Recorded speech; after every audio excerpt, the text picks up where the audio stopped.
Well, hello there, hello.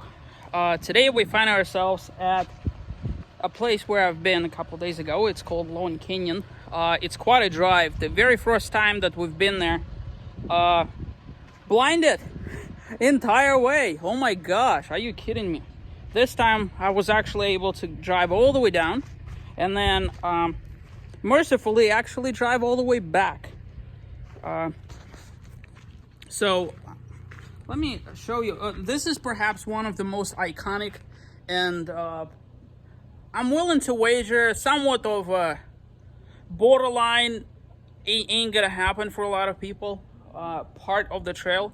This is what makes the entire trail that's rated 1 like a 3. This is called the Pucker Pass. The Pucker Pass is where one huge boulder separated itself and sort of fell, as you see right behind me.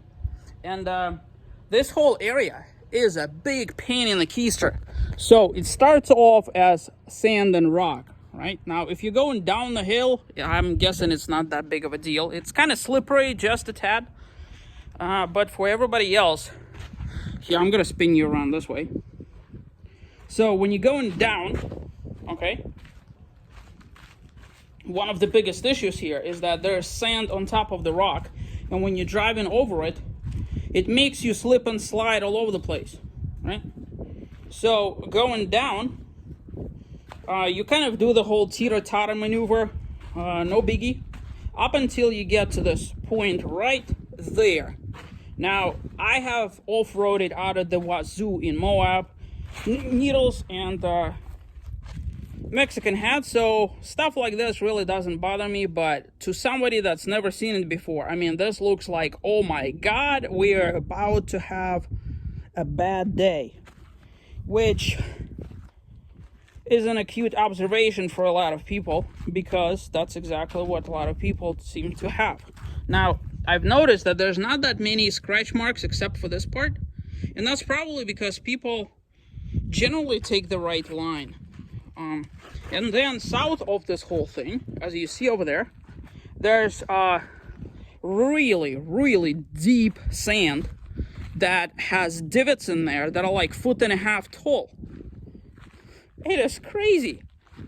Now, again, going down the hill, it's not that big of a deal, right? Because, you know, you have that whole momentum going for you. But when you're going up the hill, a lot of people with ill-equipped vehicles try to make it up. And as you can see, they're making like 2 feet deep holes. There's 1 and a 2 and a 3 and a 4, right? And that's coming off very beautiful graded road entire way, all the way up here.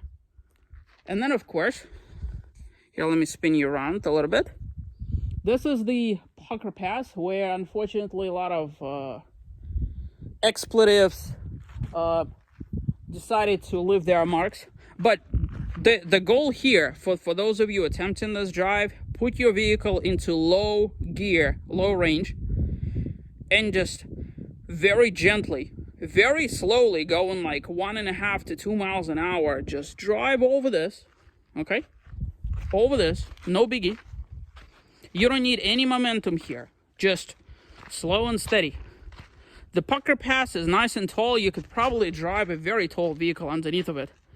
Now, this is where it gets interesting. Obviously, for a regular vehicle, taking this line is absolutely absurd, which is the reason why I would highly recommend that you stop or slow down after one of your wheels kind of hits this over here, or even maybe up there, and then just drive up this way and then turn. You see that? Because this is really crazy. And what you need to do is, your one wheel is right about here, the other one is over there, and then you slowly crawl over this entire thing. Don't stop, don't stop. Keep going, you don't stop, up until your vehicle lands right about here. That's where most people